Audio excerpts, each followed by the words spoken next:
is my little son Brisket, who obviously likes Adria more than he likes me. It's buddy. You like Puerto Rican, don't you, Brisket? My name is Gary Johnson, and my simple question for you is, who is your hitman?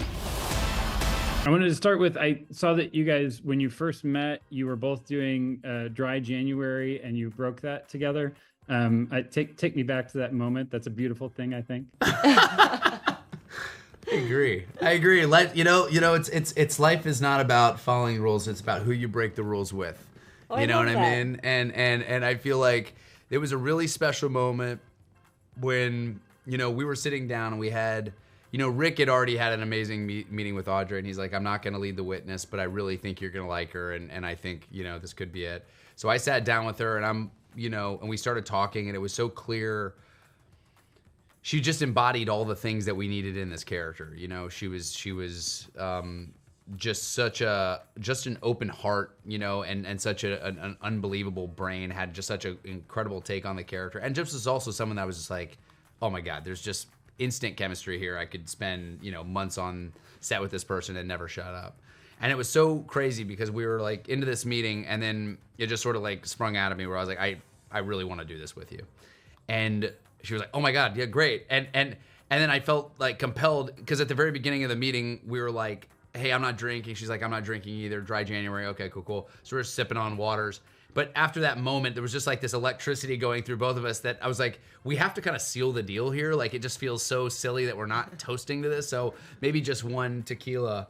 And then it was like 5 hours later. And 4 tequilas later. Yeah. It was really made Rick so nervous because he was waiting for you to call him after an hour, and then we didn't call him until no 5 hours later. We were late for curfew with Dad. Yeah. Yep. That's beautiful.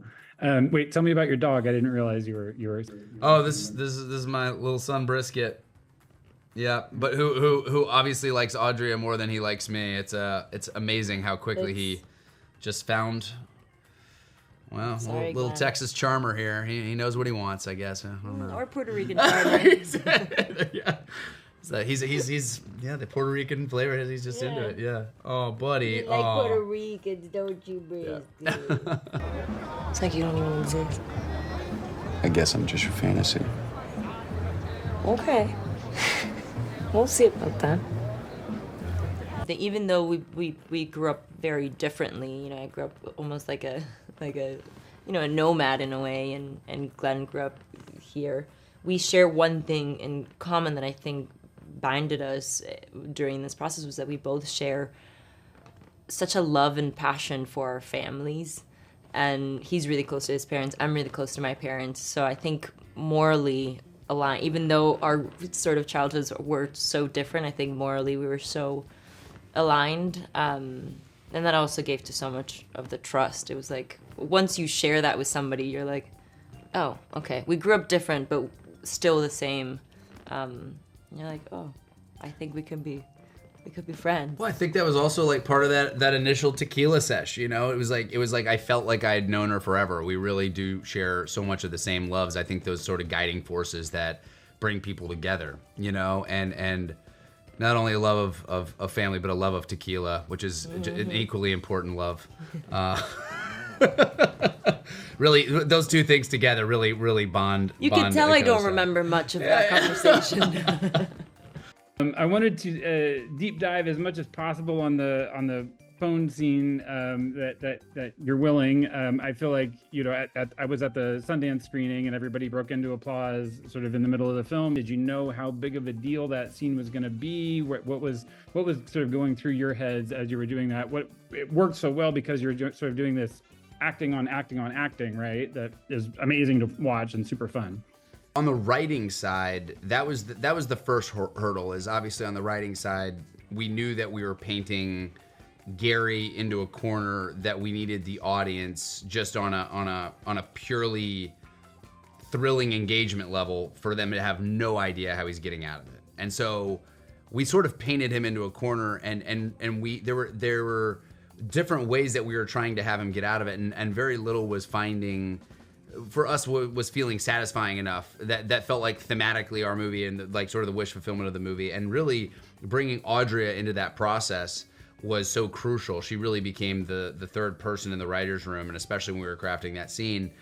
That scene is really, we were talking about it as sort of a makeup scene, and at the center of it, it's using their love language, which is role play, right? So when you engage in that scene, I think the reason that people are really engaging with that scene, what's so fun is that as soon as he walks into that door, there's a statement on a phone that says, we're on the same team. You know, the police are listening, but we're on the same team, which really starts with a really interesting premise, because they just sort of broke up and there's uncertainty around it. There's a pressure cooker of danger around it, but there's like an uncertainty about where they are or how this is gonna go down. And so what you have is like performance on top of performance on top of performance, and discovery throughout all of it. And the only thing that you have is like these two people that are locked in. And what was so fun about that scene to shoot is that Adria uses this example. I didn't come up with this. I think it's the most brilliant comparison ever. But she said, we knew the dance moves, but we had never heard the music. And basically, damn, I'm good. It's good. I loved it, because that's exactly, we rehearsed. We really massaged that scene together on a script level. Kind of generally knew the blocking, but it was pretty loose. But we knew the turns of the scene, and the best part about that is then at the end of the day, it was just about the two of us locking in and making those discoveries within those pivot points within it, and just kind of keeping it alive and electric. So once we turned on that music, I think that's when it really came alive. Yeah, it was kind of magical what happened on that day.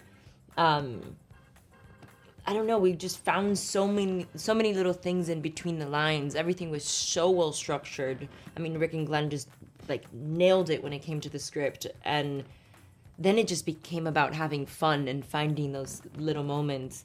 And because we hadn't done it, I didn't really know how Glen was gonna play all these little beats. So, you know, when he really is rushing me to get out of the house, there's something funny that happened that you could almost see me break in a way where I'm looking at him, I'm like, he's fucking killing it. You know, he's doing so good. I believe him, which means that they're going to believe him. So there's this excitement also that was happening. I'm like, oh my God, vocally we sound so good. So it's believable. And that kind of happened to me as an actress, and also very much as Madison, right? I think that would have been a thought that Madison would have had, being like, oh wait, you know, if I would hear it, it sounds, you know, really, really true. So, and that's all I was sort of focusing on. So there is kind of moments of excitement of like, wait, I think, okay, we did that part, we did another part. It was awesome, and we didn't shoot that scene for an entire day or a half a day. We really didn't shoot it for that long. It's a couple hours. It was a couple hours. So I mean, I could have kept going. I know Glen could have kept going. Yeah. We were having so much fun, but Rick is just, once he sees it, he's like, and he was so chill about it, like he has been with everything and will ever be with everything. He was just like, we got it, moving on. I was like, is it good? Did we do it? Yeah, it was good. Okay, so now for the other scene, I was like, okay. Yeah. Didn't feel like there was that much pressure on, but it really, again, it was what's really, really fun about that scene is I find what makes Rick the greatest in terms of a collaborator, and we've talked about it, is like, because you talk stuff out so much with Rick, and you sit and you talk about around the story, you talk about themes, you talk about how you're engaging in a scene and whether something feels, how it's kind of feeling on just a bigger level. By the time you get to actually shoot it, you're just performing for the crew at that point. Yeah. You're really just showing up to play, having fun. So you're not doing that many takes. You're not wearing people out. You're not sending people home late at night, exhausted. Like, everybody goes home happy and fulfilled, and you don't go home and put your head on your pillow and go, oh, I know how to play it now, which is always the case when you shoot a movie. You always go home and there's that like 3 a.m. wake up where you're like, I just ruined the movie. You know, and I feel like with Rick's movies, you sleep so soundly, yeah. You know? It's like putting on a play. Yeah. That's what it feels like. Yeah, exactly.